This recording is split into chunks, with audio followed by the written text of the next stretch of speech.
It's been going on for years because how I know this is because it's happened to some of our listings before. To where we will go and knock and we'll be like, hey, what are you guys doing here? And then the squatters will open the door and be like, we live here. We're renting. And then we'll be like, no, you're not. This home is for sale. It's supposed to be vacant. Who let you guys in? The property manager. And then they will bring up a fake lease agreement. And then we will call the utility companies and it will have the utilities turned on under their names. Did you hear about that? I'm not going to talk about politics, but it has something to do with it, about all the immigrants crossing over. Yeah, that's happening in Texas and New York over there. There's this video of a immigrant and it was in Spanish and he posted and he said, I found a business opportunity in the United States now that I've been here for a while. And he was sharing how like, I'm going to be buying a lot of properties because I heard that if I squat a house that is vacant, they can't kick me out. Oh my gosh. Yeah, it was so Oh my crazy. God. Okay, look, TikToker tells illegal immigrants how to invade American homes and invoke squatters' rights. This is ridiculous. I was going to ask you, like, is this one of those TikTokers that are trying to do a house hack of some sort? Yeah, you want to listen to it? Well, let's I want to hear turn it on. I want to hear this. I'm so behind. Can you hear that? Mi gente, he pensado invadir una casa en United States, ya que me enteré que existe una ley que dice que si una casa no está habitada, podemos expropiarla. Isn't that crazy?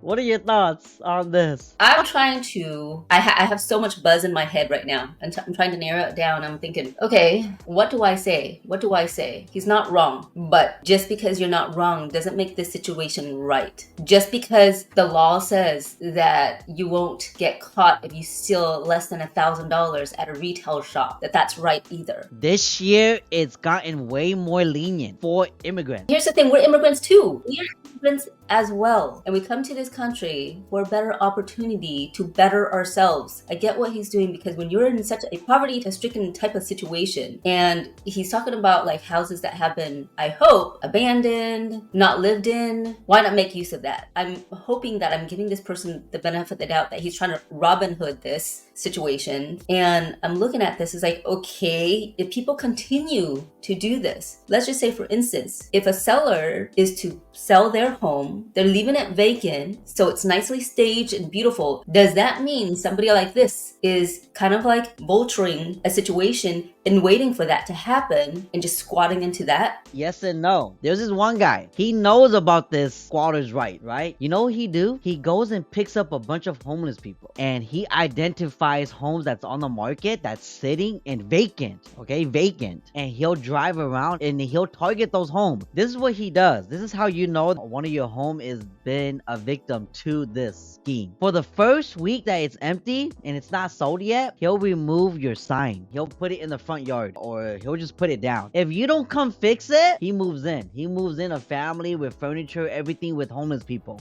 to make it look like they live there. Well, listen to this. If you do come and install your sign again after he does that, then what he does is he'll wait again for a week. If it doesn't sell and it's still vacant, he'll remove the sign and put it in the backyard so that way you don't see it. So this is kind of like a PSA out there. It's like, hey, if you are an investor and you are far away, you're not able to be there personally to monitor your home, then you need to make sure that your agent is monitoring that for you with the cameras and everything too, sensors. Correct. And everything like that. With everything that we got going on right now, you install a Ring camera. I mean, you should have that already, but that's so crazy. That's so nuts. Yeah. Are we going into that right now? It's been going on for years because how I know this is because it's happened to some of our listings before, to where we will go and knock and we'll be like, hey, what are you guys doing here? And then the squatters will open the door and be like, we live here, we're renting. And then we'll be like, no, you're not. This home is for sale. It's supposed to be vacant. Who let you guys in? The property manager. And then they will bring up a fake lease agreement. And then we will call the utility companies and it will have the utilities turned on under their names. Wow, that's so crazy. So it's just an individual person posing as a property manager for all of these homes that are empty empty, giving them the lease and everything like that. And this is where it gets really, really tricky, because there's people who intentionally do this, and that's already very wrong in itself. And then now you have another victim that's coming in for people who don't know any better. They get themselves into this rental agreement. It could be a year, it could be 5 years. And in fact, like you said earlier, Chia, most regular landlords are now doing month to month so that they can increase it depending on the market value of rent. But these people securing it and saying, okay, it's a 1 to 5 year lease, that could be a red flag if you think about it. Now they're kind of like, I was a victim of this situation, and therefore as a renter that is also a victim, you also have rights as well. So what happens to the person that actually owns this house? That actually gets a little bit scary. My mind is just thinking. I'm like, wow, this is so crazy. I was gonna share something with you based off of a lady trying to do something about her property. Okay, so watch, okay? Be trying to steal my house. Yes, you are. We have to start at the beginning. Adele, the hardest question is, how do you say your name? We met Adele and Laura outside the home her parents left her in Flushing, Queens. She's in the process of selling it. No, he left it. But she's been locked out. She claims squatters moved in on February 6th and refused to leave. What's it like being here knowing you can't go inside of your own home? It's enraging. It really is. In New York, squatters have rights after 30 days. You guys heard that? After 30 days. They've been there, they've been living there for at least a month already. You have something that shows that you've been here for more than 30 days. They took the man who told me he had been renting for 2 days out in handcuffs They got one out. and escorted the other guy off the property. Less than 10 minutes after police left and the locks were changed, the man who claims to be the one actually leasing the house shows up. Call the police again. With the other guy, police took off the property. The police just took the guy that they first arrested off the property and dropped him off somewhere. And he comes back. Broke down my door. Broke through Well, my... I mean, if he's gonna get a slap on the wrist, So this happened in New York, but it's pretty similar here in California too, just FYI. I just forced himself into my house. Yes, he did. And so did you. You broke through the front door. The man called the police on her. So why is it that I have to leave and he doesn't have to leave? Because technically he can't be kicked out. You need to go to court. They consider this a landlord-tenant issue. And by law, it has to. Isn't that crazy? so crazy. He has to go to court.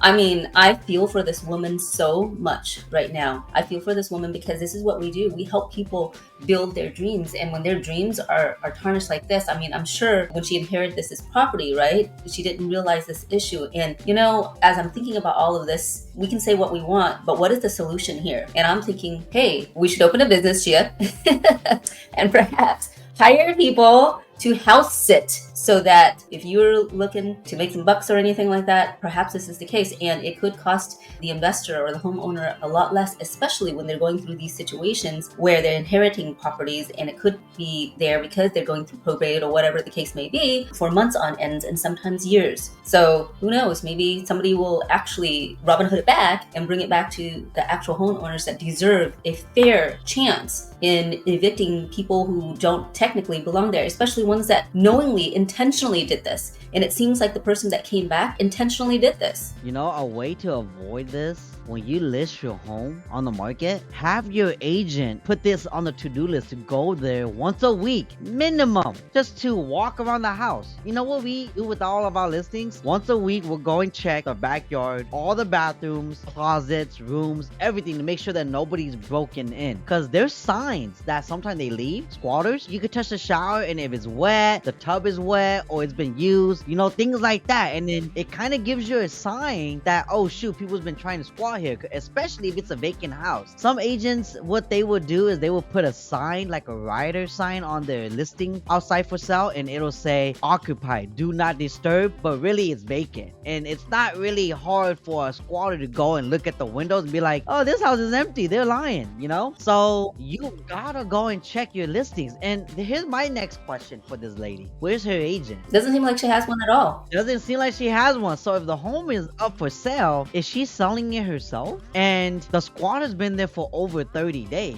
So technically they getting kicked out on. They're considered a tenant. That's why whenever we do seller rent back, we only do 29 days. Because once they go past the 30 days, you got to give them to sign a lease agreement. Even if it's a month to month, you still have to get them to sign that, because now they actually are considered a tenant and not just a buyer or seller anymore.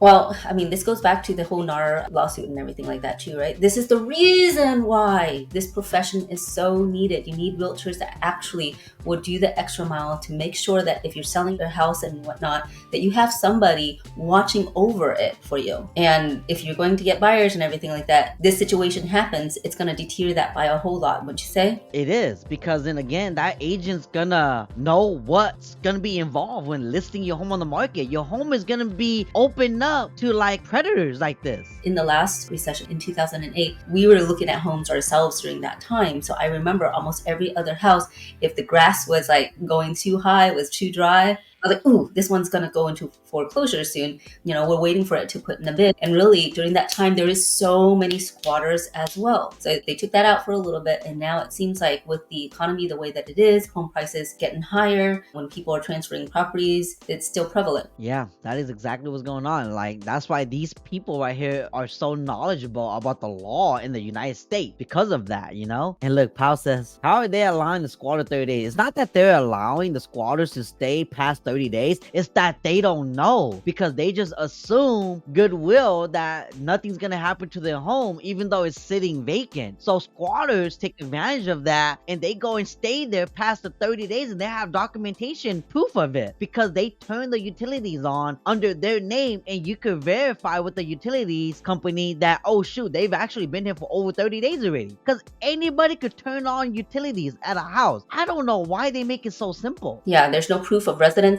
nothing. Yeah, you just lied that, oh yeah, I'm a new tenant here, can I turn power on? That's it. And then they allow you to turn it on. Really? I mean, collaboratively, Chia, if we were the leaders in this situation, the fix would be, hey, can you mandate so the utility companies have to have proof in order for somebody to be able to turn on utility? I think that would resolve a lot of this. If this is going to be a national problem, I would think, hey, this could be a good fix, no? See, it is a problem, but I think it's not a big enough problem to where it's gonna change policies. It is hard because the individual that I was telling you that goes around picking up homeless people to squat homes, this is how he gets homeless people to do his deeds for him. He'll tell them, hey, you guys want to make some money and a place to stay for free? Then they jump in his van, and then he will tell the homeless people a script on what to say. And the script goes along the lines of, if you want me out of here early, just give me like $3,000 to $5,000 and I'll get out. And we've done that to some of our previous listings before, you know that? The sellers had to pay the homeless people a couple of $1,000 to get out so that we could continue on selling the home, or else it could be a bigger drag. Can you imagine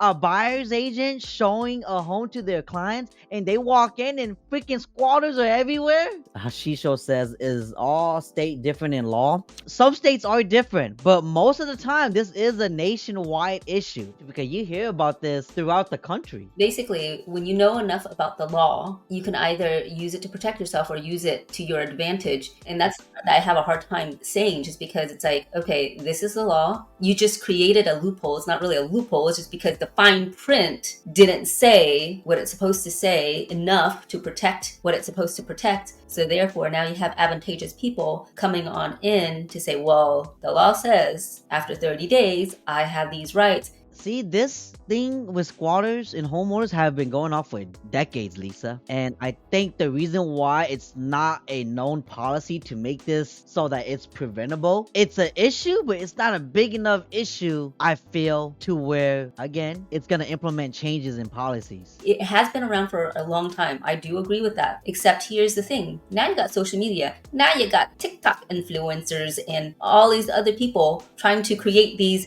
hacks. And you think this is going to be the first guy? No, I don't think so. 4 million. This one dude got over 4 million views, which means if somebody else says, hey, I want to make money on TikTok, I'm going to do this hack too. And I'm going to look up the squatters' rights. And I'm going to say, okay, this is step 1, 2, 3, 4, 5, 6, 7, 8, 9, 10. If you do exactly this, here's the script. Get a free house. Why get a mortgage? Yeah, you know, I don't know, it's so disappointing, right? To see that our leaders are not paying attention to this and implementing change right away, protecting the homeowners and providing a solution for homeless people that are squatting. Remember how we were talking about whether or not the market's going to go down, right? If there's more influencers like this and people get discouraged enough where there's enough squatters, people are going to start to say, well, you know what? If I can't beat them, join them. I'm going to be a squatter too. People aren't going to be able to sell. Nobody would want to buy. Why? Because the law already protected them. Who cares about your credit? Who cares about your situation? You live rent free. If this is New York, what is it? Like $10,000 a month for rent? You know, sometimes, you know what I come in contact with too, Lisa? Is when I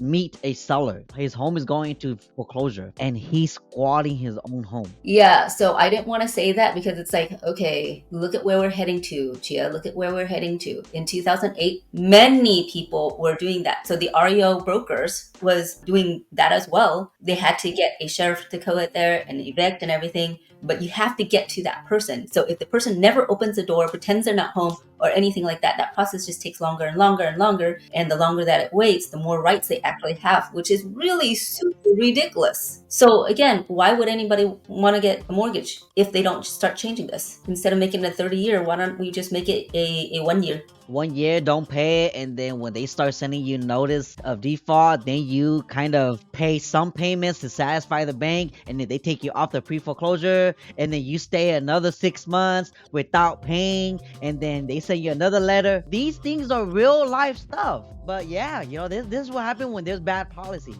Bad policies equals squatters. Bad policies equals some homeowners that ends up squatting their own home that now the home belongs to the banks. Again, I think you have to get a number of people to be on board in order for the leaders to even pay attention that, oh, it is a big issue. So we have to really speak up, right, Speak Chia? up, get a petition until it becomes a serious issue to where everybody's on board and the majority is gonna step up to Congress and petition about it. I don't think it's gonna change. Okay, so don't be passive. Step up, because it might be you or someone you love. And with that, thank you guys for watching. We will see you guys next time. Peace.